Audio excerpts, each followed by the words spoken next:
하나님은 지금도 살아계시는 줄로 믿습니다. 오늘 이 자리에 저와 여러분의 예배를 받으시고 우리의 형편을 잘 아시는 하나님께서 적절한 은혜를 베풀어 주실 줄로 믿습니다. 여러분, 신앙생활을 할 때 가장 중요한 것은 하나님을 신뢰하는 겁니다. 하나님을 믿고 의지하는 거예요. 여러분, 신앙에 있어서 가장 첫걸음은 하나님을 신뢰하고 믿어야 합니다. 여러분, 사단은요 우리에게 시험을 주는데 어떤 시험을 주냐면 하나님을 신뢰하지 못하도록 하는 시험을 줍니다. 그래서 하나님의 말씀을 의심하게 만들고, 그리고 하나님의 말씀에 순종하지 못하도록 하는 것이죠. 에덴 동산에서도 하나님께서 이 동산 중앙에 있는 실과는 먹지 말라, 모든 실과는 다 먹되 동산 중앙에 있는 생명나무와 선악을 알게 하는 실과는 절대 먹어서는 안 된다라고 얘기를 하죠. 그러나 사단은 와서 무엇을 이야기합니까? 이것을 먹으면 정녕 죽는다라고 주님이 말씀하셨는데 죽지 않는다, 먹으면 하나님처럼 눈이 밝아질 것이다, 이러면서 선악을 알게 하는 실과를 딱 먹게 만든 거죠. 하나님을 신뢰하지 못하도록 하는 것이 사단의 전략입니다. 여러분, 우리 인생에 이런저런 시험이 찾아올 수 있어요. 그렇죠? 뭐 물질의 시험이든 사업의 시험이든 상황의 시험이든, 이 시험이라는 것은 우리에게 문제라는 것들이에요. 오늘 영상 속에서도 우리가 이 활주로에 랜딩 기어가 내리지 않아서 이 기장님이 하나님이 이 비행기에 타고 있습니다 이렇게 사람들한테 다 선포를 했는데, 문제가 일어나서 그것이 바다에 빠지거나 잘못해서 불이 나거나 사고를 당하면 이 사람들이 하나님을 어떻게 바라보겠습니까? 그래서 이 기장님은 기도한 거잖아요. 하나님 은혜를 주셔서 안전하게 도착해야 됩니다. 바울이 이제 로마로 앞송을 달 때 이 배가 유로글로라는 폭풍을 만나잖아요. 그 폭풍을 만날 때도 이 바울이 기도한 것 아니겠어요? 하나님 은혜를 주세요. 그래서 이 사람들에게 하나님이 살아계심을 알게 해주세요. 그리고 나서 로마에 안전하게 도착을 하고 나서 그 사람들이 하나님의 놀라운 기적, 그 폭풍을 만나서 파선을 당하고 어려움을 당했는데 다 안전하게 한 사람도 다침 없이 보호가 되었습니다. 이런 것처럼요 우리가 여러 가지 인생의 문제를 만날 수가 있어요. 이 시험이라는 것이 꼭 내가 마음이 상한 이 일만이 아니라 물질의 어려움이 있거나 삶의 어려움이 있거나 직장의 어려움이 있거나 가정의 어려움이 있거나 자녀 때문에 어려움이 있거나 이런저런 육신의 어려움이 있거나 이런 모습 저런 모습이 우리의 삶 속에 일어날 수 있어요. 이런 모든 것들이 나의 인생의 시험이 되어질 수 있다라는 것입니다. 여러분, 시험을 만날 때 우리가 어떻게 해야 될까요? 우리가 지난주에 같이 나눴던 야고보서는 무엇을 이야기하고 있어요? 시험을 만나거든 인내해라, 기뻐해라. 이유는 무엇이냐? 우리가 이 기뻐하며 인내할 때 하나님이 우리를 온전하게 완전하게 만드시기 위해서 우리를 이런 시험 저런 시험을 주실 텐데, 그 문제가 믿음의 사람들에게는 늘 이 문제가 있는데, 그 문제는, 그 시험은 우리가 성장하기 위한 시험이다. 그러므로 우리는 늘 인내하면서 그 시험을 이기라라고 이야기를 하고 있습니다. 자, 여러분, 시험 만나면 어떻게 해야 된다고요? 기뻐하며 인내해야 돼요. 그런데 거기서 끝나지 않아요. 오늘 5절부터 쭉 이야기는 무엇이냐면 하나님께 구하래요. 우리가 시험을 오면 그 시험을 이길 수 있는 지혜가 우리에게 부족해요. 그래서 그 지혜를 누구한테 구하냐면 하나님께 구하래요. 그럼 하나님께서 후히 주시고 꾸짖지 아니하셔서 우리의 인생에 넉넉히 이길 수 있는 힘을 허락하여 주시는 줄로 믿습니다. 질문을 드리겠습니다. 이제 시험입니다. 시험 문제 드릴게요. 시험 들지 마세요. 여러분, 시험을 이기는 방법은 무엇입니까? 1번 성경을 읽는다, 2번 봉사를 더 많이 한다, 3번 담임 목사님과 상담을 한다, 4번 기도를 한다. 몇 번일까요? 4번이죠. 1부 때는 당황했어요. 1부의 어느 성도님이 3번 담임 목사님과 상담을 한다. 그렇게 제가 가르쳐드렸어도 여전히 저한테 와서, 기분은 좋아요. 시험 들었을 때 오시면 제가 뭐 상담은 해드릴 수 있지만 시험을 해결할 수 있는 방법은 하나님만 아십니다. 하나님께 상담해야죠. 그러려면 뭐 해야 됩니까? 기도해야 돼요. 예수님께서 겟세마네 동산에서 제자들에게 시험을 이기는 방법을 알려주셨어요. 뭐라고 얘기했습니까? 너희가 이제 시험이 올 텐데 너희가 깨어서 기도해라. 만약에 시험을 이기는 방법이 성경을 읽어라, 봉사를 해라, 뭐 상담을 해라 이랬다면 그들에게 그렇게 이야기하셨겠죠. 그런데 주님이 시험이 올 때, 모든 어려움이 올 때 우리가 이기는 방법은 단 한 가지다. 시험이 오나 시험이 들지 않도록 할 수 있는 방법은 우리가 깨어서 기도하는 거다. 여러분, 시험이 오면 어떻게 해야 될까요? 기도하셔야 돼요. 성경에 한나라는 사람이 있습니다. 이 한나는 사무엘의 어머니죠. 사무엘상 1장에 나오는 한나입니다. 이 한나는 자녀가 없어요. 자녀를 낳지 못했습니다. 그런데 이 남편이라는 사람이 첩을 들여요. 첩을 들여서 그 분인나라는 여인으로 인하여서 아들을 낳습니다. 그런데 여기에 이 분인나라는 여인은 첩인데 본처가 아이를 못 낳으니까 이 아이를 못 낳는 본처를 학대하기 시작합니다. 막 마음 아프는 말도 막 하고 그렇습니다. 한나가 얼마나 마음이 아프겠어요. 하나님 앞에 나와서 기도합니다. 하나님, 어찌하면 좋겠습니까? 마음이 그렇지 않겠어요. 왜 하나님은 나를 이렇게 창조하셔서 내가 아이를 낳지 못하게 이런 수모를 당하게 하실까? 하나님 앞에 얼마나 원망이 되겠습니까? 하나님 앞에 나와서 그는 다른 사람한테는 다 이야기하지 않아요. 그냥 교회에 나와서 하나님의 성전에 나와서 묵묵히 기도하는 거예요. 눈물로 하나님 앞에 간절히 기도하는 거예요. 그 간절한 마음이 얼마나 크겠습니까? 입은 뻥긋뻥긋 하는데 소리가 나오지 않다고 성경은 이야기합니다. 왜요? 그 기도의 소리를 다른 사람이 듣는다면 오히려 분인나나 그의 남편에 대해서 안 좋은 생각을 가질 수 있으니까 입은 뻥긋뻥긋 하나님 앞에 하면서도 자기의 형편과 상황은 하나님께 고하는 거예요. 그랬더니 엘리 제사장이, 대제사장인데 와서 그런 거예요. 술 드셨어요? 이러는 거예요. 성경이 나오는 얘기예요. 이거하고 똑같습니다. 여러분이 만약에 정말 아픈 일이 있어요, 어려운 일이 있어요. 그래서 주중에 교회에 나와서 눈물로 기도하는데 제가 가갖고, 담임 목사요, 제가 가갖고 이런, 집사님 낮술도 주셨어요? 이런 얘기인 거예요. 얼마나 상처가 되겠어요. 그렇죠? 근데 이 한나는 거기에 마음을 두지 않았어요. 엘리 제사장에게 저를 위해서 기도해 달라고, 내가 자녀가 없어서 이렇다고. 그래서 엘리 제사장에게 기도를 받습니다. 기도를 받고 나서 어떤 일이 일어납니까? 하나님께서 사무엘이라는 귀한 자녀를 주셨어요. 그리고 그 자녀는 하나님께 바쳤더니 더 많은 자녀를 하나님이 허락하여 주셨어요. 아들이 많아졌어요. 하나님께서 은혜를 베풀어 주셨습니다. 한나가 무엇해서 응답을 받았어요? 기도해서 응답을 받았어요. 한나는 다른 것의 방법을 찾지 않았습니다. 우리의 인생의 생사화복은 하나님이 주장하신다는 것을 확실히 믿었기 때문에 이 한나는 주님께 나와서 기도하였던 거예요. 오늘 영상 속의 기장이 무엇을 했습니까? 문제가 일어났어요. 그에게 있어서는 시험입니다. 이런 지금 랜딩 기어가 내려오지 않으면 이제는 불시착을 해야 되는데 큰일 난 거예요. 그래서 이런 환경 속에서 그가 했던 것이 무엇이에요? 기도였습니다. 그가 기도할 때 하나님께서 역사하셨던 거예요. 여러분, 우리의 인생에 문제가 찾아올 때 염려하고 걱정하는 일보다 더 중요한 것은 무엇입니까? 기도하는 것입니다. 주님께서도 우리에게 시험이 오나 시험에 들지 않도록 기도해라 라고 이야기하는 거예요. 여러분, 오늘 이 야고보서 1절에서부터 쭉 4절까지 내용이 뭐예요? 시험이 올 때에 대한 이야기예요. 그러면서 5절에 가서는 무엇을 말하고 있습니까? 5절을 같이 한번 읽어볼까요? 시작. 5절 같이 한번 보여주세요. 예, 시작. 너희 중에 누구든지 지혜가 부족하거든 모든 사람에게 후히 주시고 꾸짖지 아니하시는 하나님께 구하라. 그리하면 주시리라. 뭐예요? 너희가 시험이 오면 기쁘게 여겨라. 그리고 그 인내함으로 여겨야 된다. 왜냐? 그 인내함을 통해서 우리를 온전하게 만들는 은혜가 있다라고 4절까지 이야기했어요.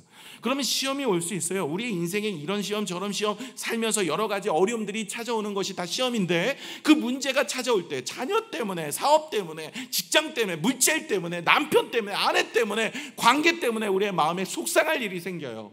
이럴 때 우리가 그 시험을 이기는 방법은 인내와 함께 뭐를 하라고요?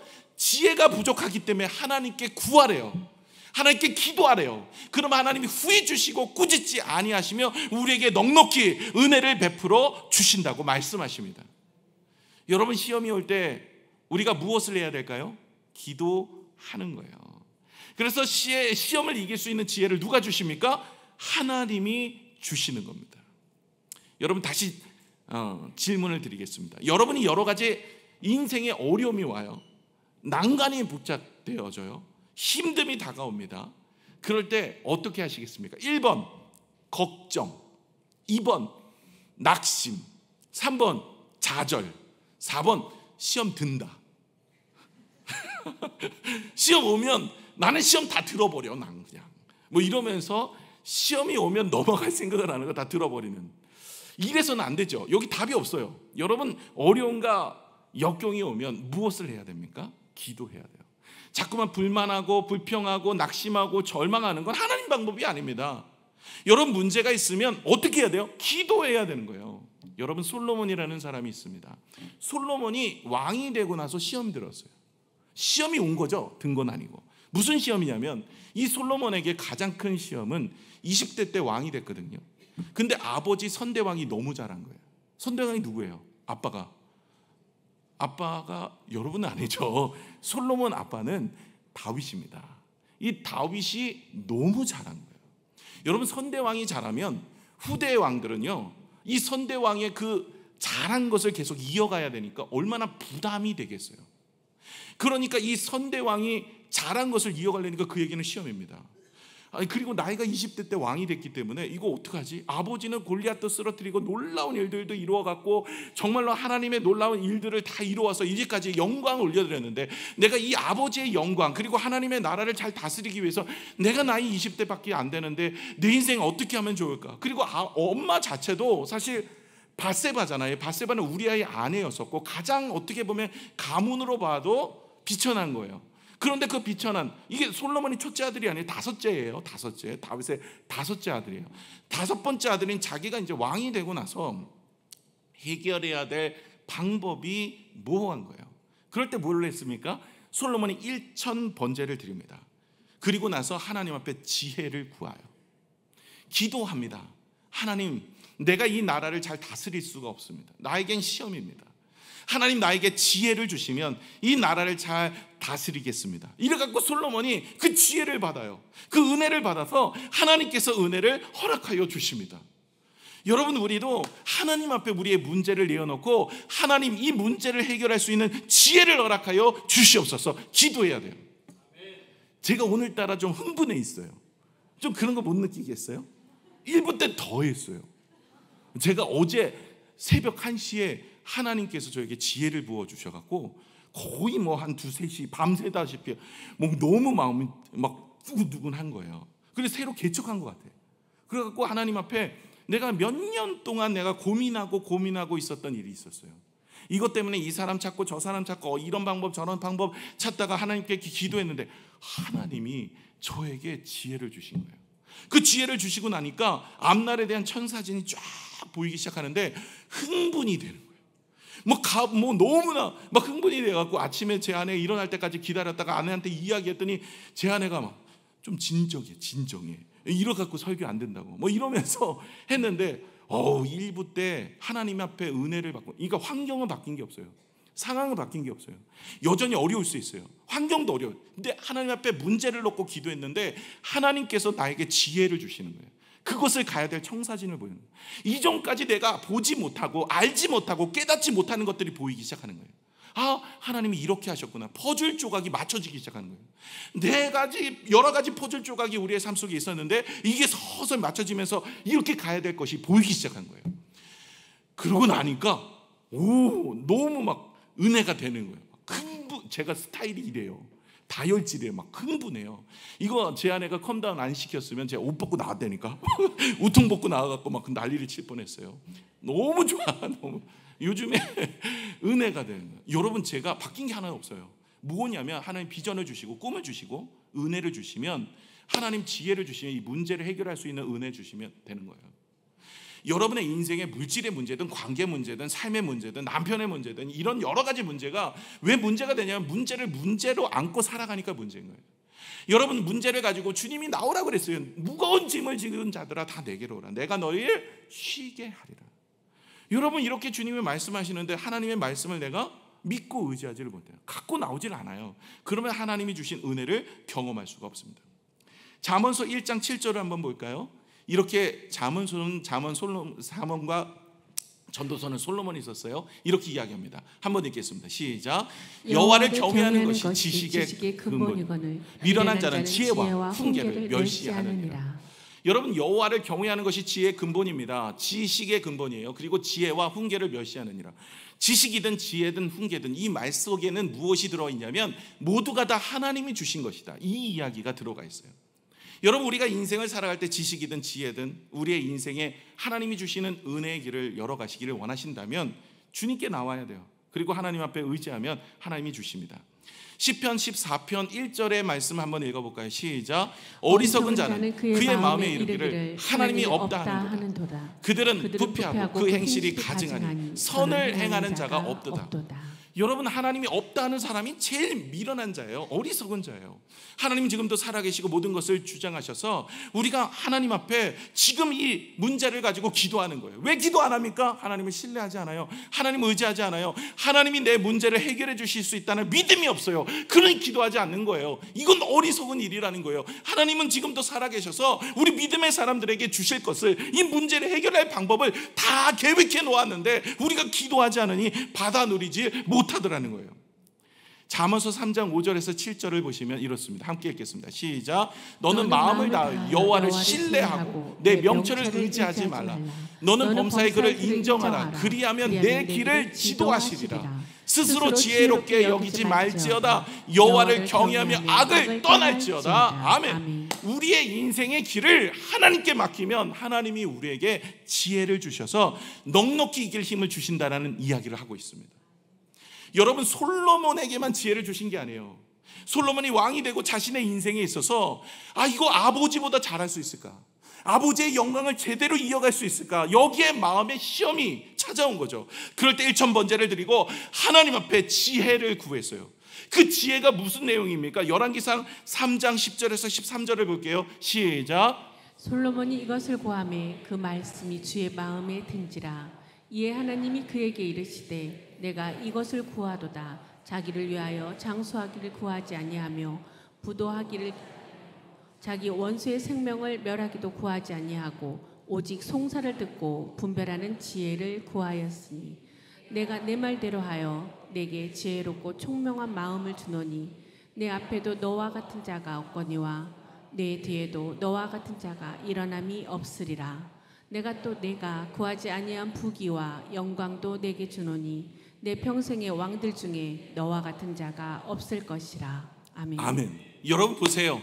여러분, 솔로몬이 구했던 게 뭐예요? 지혜예요. 근데 지혜를 구했더니 하나님이 부귀와 영광도 함께 주세요. 무슨 얘기를 하고 있습니까? 이 솔로몬이 구했던 지혜를 하나님이 기뻐하신 거예요. 그래서 하나님께서 은혜를 주셨는데 이 지혜가 뭐야? 모든 송사를, 모든 일을 하나님 앞에 기도하여 은혜를 주신 지혜를 가지고 그 모든 문제를 해결하겠습니다라는 모습입니다. 솔로몬은 하나님 앞에 은혜를 구해서 그 모든 것들을 통해서 하나님의 일들을 이루어 가겠습니다 하는 거예요. 그런데 이 지혜는 솔로몬에게만 준 지혜가 아닙니다. 오늘 본문 5절 다시 한번 볼게요. 우리 같이 한번 읽을게요. 시작. 너희 중에 누구든지 지혜가 부족하거든 모든 사람에게 후히 주시고 꾸짖지 아니하시는 하나님께 구하라. 그리하면 주시리라. 여러분 보세요. 하나님께서 모든 사람에게 주신다라고 이야기해요. 후히 주신대요. 솔로몬이 좀 특별해서 주신 게 아니라 솔로몬이 그것을 놓고 구했어요. 그랬을 때 하나님께서 그 문제를 해결할 수 있는 지혜도 주셨지만 이제는 모든 사람들에게 하나님께서 구하는 자에게 그 지혜를 주시겠다. 오늘도 우리의 인생에 이런 문제 저런 문제 있으십니까? 여러분, 그렇다면 하나님께 나와서 기도하세요. 그럼 하나님께서 우리의 인생에 그 지혜를 알려주실 겁니다. 여러분, 이 지식과 지혜는 좀 다릅니다. 지식은 무엇을 배워서 습득하는 걸 지식이라고 해요. 근데 지혜는요, 삶의 모든 것을 바른 해석과 행동하는 게 지혜입니다. 사전적 의미는 사물의 이치를 빨리 깨닫고 사물을 정확하게 처리하는 정신적 능력이랍니다. 그러니까 모든 사물을 빨리 깨닫고 그리고 그것을 처리하는 능력입니다. 지식과 지혜가 차이점이 있다면 이 지혜는 행동하는 것들이에요. 그래서 여러분, 이 솔로몬이 지혜를 구한 거는 하나님께서 주신 말씀을 가지고 무엇이 맞고 그른지 선악을 분별해서 이 나라가 하나님 나라가 되기를 원합니다. 이걸 하나님이 너무나 기뻐하셨어요. 그래서 하나님께서 그에게 장수와 부귀와 영광도 하나님이 허락하여 주신 거예요. 저와 여러분의 인생도 무엇을 구하여야 되냐면, 우리가 이 땅에서 부귀와 영광이나 이런 것도 중요하지만 더 중요하게 여겨야 되는 것은 하나님의 지혜를 구하셔야 돼요. 이 지혜를 구하는 게 무엇인지 아세요? 선악을 분별하는 지혜입니다. 여러분, 에덴 동산에서 왜 죄가 들어왔습니까? 동산 중앙에 있는 선악을 분별하는 실과의 열매를 따 먹은 게 죄입니다. 하나님께서는 생명나무와 선악을 알게 하는 실과의 열매를 따먹지 말라 그랬어요. 먹으면 죽으리라. 그런데 선악을 알게 하는 실과의 열매를 따먹고 죄가 들어왔어요. 선악을 나누는 것은 하나님이 하시는 거예요. 그런데 얘네들이, 아담과 하와가 사단의 이야기를 듣고 뭐예요? 선악을 분별하는 실과의 열매를 따먹으면 너가 하나님처럼 눈이 밝아져서 네가 하나님이 되어 선악을 분별할 수 있는 자가 된다는 거예요. 그래서 따먹어버린 거예요. 그래서 지금 죄가 들어와서 뭐가 돼요? 하나님의 말씀이 선악이 아니에요. 내가 좋은 것이 선이고 내가 악한 거예요. 요즘에는요, 죄를 범해도 내가 좋으면 괜찮은 거예요. 내가 그 사람을 괜찮게 본다는데 누가 뭐라 그래? 그럼 선인 거예요. 아무리 음주운전을 해도 내가 선하게 보면 내가 선한 거야. 뭐야, 왜 문제야? 라고 얘기해버리는 시대가 요즘 시대가 되고 있어요. 선악을 분별하는 게 이제 말씀이 아니라 내가 되는 거예요. 그것이 이제 사사기 시대로 넘어옵니다. 여러분, 사사기 시대도 어떻게 됩니까? 사사기 시대 마지막 장 마지막 절에 뭐라고 얘기했어요? 각각 제 소견에 옳은 대로 행하였더라. 자기의 소견에 옳은 대로, 자기가 맞고 틀린, 자기가 정하는 거예요. 그게 그래서 사사기가 암흑시대라는 거예요. 여러분, 이제 선악을 알게 하는 모든 것, 맞고 틀리는 모든 것을 내가 판단해. 내 감정, 내 생각, 내 경험, 내가 좋으면 좋은 거예요. 그런데 솔로몬은 하나님께 맡긴다는 거예요. 하나님의 방법으로 하겠다는 거예요. 모든 송사를 하나님의 말씀으로 하겠다는 거예요. 그래서 하나님의 말씀을 가지고 이 나라를 다스리겠습니다. 그랬더니 하나님이 너무 기뻐하신 거예요. 왜요? 하나님이 세상을 창조하신 이유가 바로 하나님과 동행하면서 주의 말씀을 가지고 살아가기를 원하고 있는데 그러지 못하고 있다는 것이죠. 여러분, 예레미야 33장 3절의 말씀 한번 읽어볼까요? 시작. 너는 내게 부르짖으라. 내가 내게 응답하겠고 내가 알지 못하는 크고 은밀한 일을 내게 보이리라. 여러분, 하나님께 부르짖으십시오. 그러면 하나님이 보여줍니다. 하나님 앞에 기도하면 하나님께서 우리의 앞날을, 하나님께서 우리의 인생을 지도하여 주셔요. 기도하지 않으니 그게 문제인 거죠. 마태복음 7장 9절에서 11절의 말씀도 같이 읽어볼까요? 시작. 너희 중에 누가 아들이 떡을 달라 하는데 돌을 주며 생선을 달라 하는데 뱀을 줄 사람이 있겠느냐? 너희가 악한 자라도 좋은 것으로 자식에게 줄 줄 알거든 하물며 하늘에 계신 너희 아버지께서 구하는 자에게 좋은 것으로 주시지 않겠느냐? 여러분, 악한 자도 자녀에게 좋은 것을 주세요. 하나님은 우리에게 좋은 것을 주시는 줄로 믿습니다. 아직 못 받으셨다고요? 그럼 그게 안 좋은 거니까 못 받은 거예요. 때가 되어지지 않았거나, 아니면 좋은 때 하나님 주십니다, 혹은 받을 준비가 안 됐거나, 혹은 나에게 안 좋은 거예요. 이 세 가지 중에 들어있어요. 그렇기 때문에 하나님의 응답이 없는 거예요. 여러분, 좋은 부모가 어떤 부모입니까? 달라고 한다고 다 주면 좋은 부모입니까? 여러분, 자녀가 5살이에요. 아빠한테 와서 아빠 돈 1,000만 원만 빌려줘. 그러면 빌려줬어. 이게 좋은 부모예요? 아니에요. 여러분, 아이가 어디다 쓸지 어떻게 알아요? 돈의 개념도 없는 아이인데. 이 아이가 장성하고 크면 어떻게 쓸지 알면 그때 주는 거예요. 좋은 부모는 달라고 하면 다 주는 게 좋은 부모가 아니에요. 하나님도 마찬가지예요. 하나님 우리가 구하는 거 다 구한다고 주시는 부모는 좋은 부모가 아니에요. 저도 시간을 지나서 보니까 어떤 일이 일어났냐면, 시간을 지나고 이렇게 상황을 보니까 어떤 기도가 오히려 응답이 안 된 게 감사할 때가 있어요. 그때 응답됐으면 큰일 날 뻔했어요. 그때 응답됐으면요, 제 아내도 못 만났어요. 제가 고등학교 때 내가 기도한 자매가 오늘 안 들어야 되는데, 그 자매 놓고 기도했다면 큰일 날 뻔했죠. 제 인생 꼬였어요. 제 아내 만나서 이러고 삽니다. 얼굴을 좀 펴야 되는데 이런 모든 것들이 응답, 한 예를 드리는 거예요. 예전에도 내가 그렇게 집을 팔게 해달라고 그렇게 기도했는데 안 들어주시고, 제가 결혼할 때 저희 부모님이 조그맣게 해주셔서 그거 뭐 해가지고 팔아서 어떻게든 유학 갈 때 유학자금 쓰려고 했는데 안 팔려. 와, 그렇게 안 팔리기 처음이야. 하나님 앞에 이거 있어야 되지 않냐고, 그 응답 왜 안 해주냐고. 그래갖고 안 팔렸어요. 안 팔려갖고 힘들게 유학 가서 거기 가갖고 뭐 쇠가 빠지게 고생했죠. 뭐 쓰리잡 뛰어가면서 저녁에 대리운전하고 주말에 사역하고 주중에 자바시장이, LA 자바시장이 남대문 시장인데 거기 가갖고 딜리버리하고 뭐 별일 다 했어요. 뭐 전단지 뿌리고 뭐 그때 만난 분들도 있을 겁니다. 제가 그렇게 하면서 고생하고 왔는데 집값이 올랐어. 제가 그때 응답됐으면 하나님께 왜 말리지 않으셨어요? 그때 그냥 뭐 이런 생각하실 때니까. 나중에, 이 우스갯소리지만 응답이 나중에 되는 것도 은혜더라고요. 몰라, 내 앞날에 내가 다 아면 얼마나 좋겠어요. 근데 내 앞날을 하나님이 아세요. 그렇기 때문에 여러분, 때가 되어지지 않았거나 아니면 내가 받을 조건이 안 됐거나 아니면 나에게 좋은 게 아니에요. 그렇기 때문에 응답은 그런 겁니다. 또 하나는, 여러분 기도할 때 마음의 모습이 있어야 됩니다. 의심하면 안 줍니다. 오늘 6절을 같이 한번 읽어볼까요? 6절을 읽겠습니다. 본문의 말씀 6절을 한번 읽겠습니다. 6절 시작. 오직 믿음으로 구하고 조금 더 의심하지 말라. 의심하는 자는 마치 바람에 밀려 요동하는 바다 물결 같으니. 여러분, 의심하면 하나님 앞에 은혜를 구할 수가 없습니다. 여러분, 의심하면 안 돼요. 여러분, 마태복음 19장에 보시면 변화산 사건이 나옵니다. 예수님이 베드로, 야고보, 요한을 변화산에 데리고 올라가서 거기서 예수님께서 그 엘리야와 모세를 만나지 않습니까? 율법의 대표자, 선지자의 대표자 두 명을 만나서 대화하는 내용들이 나와요. 그럴 때 베드로가 그런 얘기합니다. 여기가 좋사오니 초막셋을 씻고 여기서 있었으면 좋겠습니다. 그랬더니 예수님이 쓸데없는 소리 하지 말고 내려가자. 그래서 내려옵니다. 내려왔더니 아래 밑에서 9명이 뭐 하고 있어요? 귀신도 내어쫓지 못하고 거기 귀신 들린 어린 아이를 고치지 못해서 쩔쩔매는 모습이 있습니다. 그 부모가 예수님에게 이야기합니다. 예수님, 할 수만 있다면 이 아이를 고쳐 주옵소서. 그럴 때 예수님께서 뭐라고 얘기하시냐? 먼저 그 아이를 고치기 전에 그 아버지의 믿음을 고칩니다. 할 수 있거든이 무슨 말이냐? 믿는 자에게 능치 못함이 없으리라. 그리고 나서 아버지가 얘기합니다. 주여, 믿습니다. 고쳐 주시옵소서. 그 믿음대로 될지어다. 아이가 고쳐졌어요.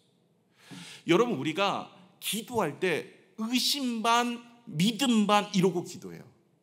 이거 고쳐질까? 이게 응답이 될까? 이러면서 기도하니까 응답이 없는 거예요. 오늘도 뭐라고 얘기합니까?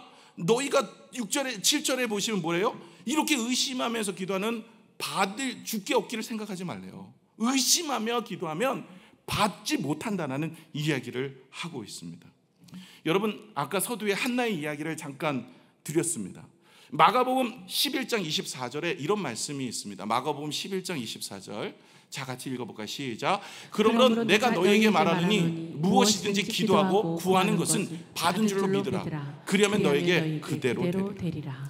의심하지 말고 받은 줄로 믿으래요. 그게 때가 되어지면 응답은 반드시 임합니다. 그런데 이 믿음이 있을 때 응답이 되어지는데, 우리 한나가 여러분 하나님 앞에서 자녀가 없으므로 기도했다 그랬잖아요. 그가 기도를 받고 엘리 제사장에게 기도를 받고 돌아갔던 모습이 어떤지 보세요. 사무엘상 1장 17, 18절입니다. 같이 읽겠습니다. 시작. 엘리가 대답하여 이르되 평안히 가라. 이스라엘 하나님이 내가 기도하여 구한 것을 허락하지 원하노라하니 이르되 당신의 여종이 당신께 은혜 입기를 원하나이다 하고 가서 먹고 얼굴에 다시는 근심빛이 없더라. 아니, 기도만 받았어요. 그랬는데 하나님 응답 주실 것을 믿고 뭐 했어요? 얼굴빛이 달라졌어. 하나님께서 주실 것에 대한 확신입니다. 그리고 정말 임신이 되었어요. 여러분, 우리는 이런 믿음이 필요한 거예요. 하나님께 기도했다면 지금도 살아계신 하나님이 계신다는 것을 믿으면 오늘도 기도할 때 하나님, 할 수만 있다면 고쳐주세요. 그냥 하나님 어떻게 좀 고칠 수 있습니까? 뭐 이런 식의 기도는 하나님이 기뻐하시지 않아요. 응답 안 해준다는 거예요. 하나님이 주시는 마음으로 은혜를 경험하는 믿음의 모습이 되셔야 돼요. 그런데 모든 사람에게 이런 기도가 응답이 있느냐? 아니에요. 하나님과 동행하는 사람에게만 응답이 있어요. 하나님의 백성들에게만 응답이 있습니다. 요한복음 15장 7절의 말씀 한번 볼까요? 시작.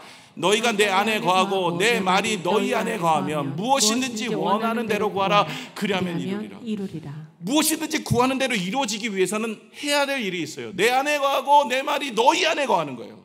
여러분, 내 안에 거하고 주님이 내 안에 거하고 내가 주님의 말씀 안에 거하려면 어떻게 살아야 될까요? 그것은요, 하나님과 동행하며 사셔야 할 줄로 믿습니다. 여러분, 동행하며 사는 것이 무엇보다 중요한 거예요.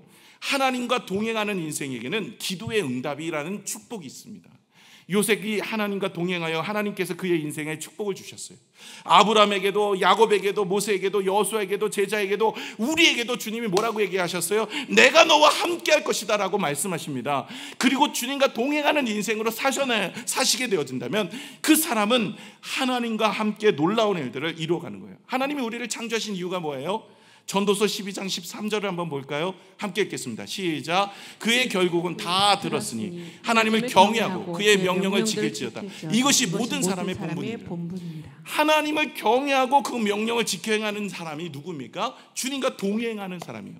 창세기 보시면 에녹이라는 사람이 나옵니다. 그 에녹이라는 사람이 300년 동안 하나님과 동행하였더니 하나님께서 이를 의로 여기셨대요. 여러분, 하나님이 우리를 의로 여기시는 모습은 하나님과 동행하는 삶을 살아갈 때 의로 여기시는 줄로 믿습니다. 저와 여러분의 인생, 정말 하나님과 동행하면서 늘 살아가면서 늘 기도하는 인생이 되어지면 하나님께서 우리의 삶에 은혜를 베풀어 주시는 줄로 믿습니다. 그래서 기도할 때 의심하면 안 돼요. 의심하는 자는 6절에 뭐라고 얘기합니까? 6절, 본문의 6절 다시 보시면 의심하는 자는 마치 바람에 밀려 요동하는 바다 물결 같으니, 이 의심하는 사람들의 모습은요, 바람으로 인하여서 파도가 치는 거예요. 그 물결은 바람으로 인해서 있는데 그 사람들의 마음은 이와 같이 바다 물결 같다는 거예요. 이렇게 흔들리고 저렇게 흔들리고 환경과 상황 때문에 두려움과 염려가 됐고 조금 좋은 일 있으면 기뻐하고 뭐 이런 일들로 막 흘러가는 거예요. 세상의 물결로 흘러가는 모습이 되어지더라는 거예요. 하나님을 의심하지 말고 살아가는 인생은요, 어려워도 감사하고 힘들어도 감사하지만 언제나 주님 앞에 감사의 모습으로 살아가게 되어지는 것이죠. 그래서 7절에 보시면 이런 사람, 의심하는 사람은 무엇이든지 주께 얻기를 생각하지 마라. 의심하면 안 준다, 이 얘기입니다. 8절을 한번 같이 볼까요? 두 마음을 품어 모든 일에 정함이 없는 자로도. 두 마음이, 이 두 마음은 하나님의 마음과 세상의 마음 이렇게 가지고 있는 마음이 아닙니다. 오늘 말씀은 믿음과 의심 사이에 있는 거예요.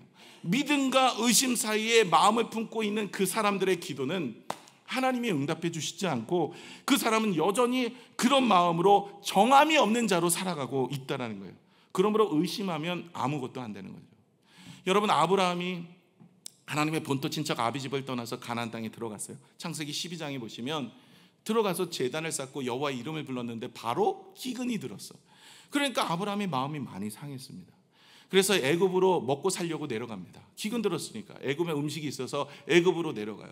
애굽으로 내려가는데 하나님이 찾아오셨어요. 너 내려가지 마라. 내가 여기 계속 있으면 복을 줄게. 이렇게 이야기를 했는데도 이 사람이 내려가는 거예요. 아브라함이. 왜요? 하나님의 말씀을 따라 순종했는데 어려움이 있으니까 아브라함이 이제 안 믿는 거예요, 하나님을. 내려갔어요.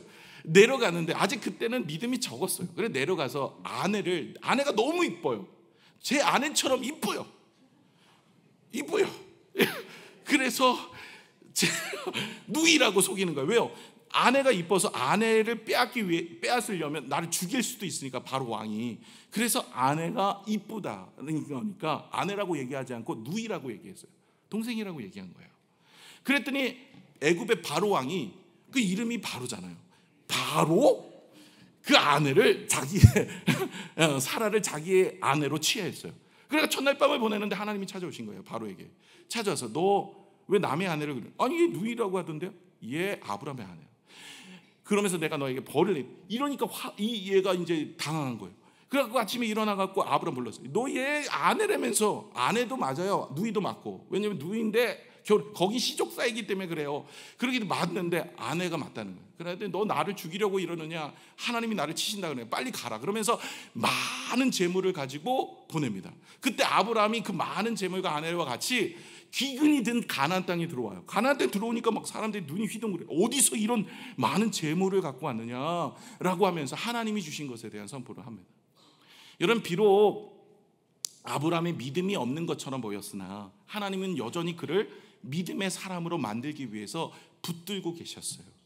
그리고 그는 어디를 가나 제단을 쌓고 여호와의 이름을 불렀더니 무엇이에요? 기도했다는 거예요.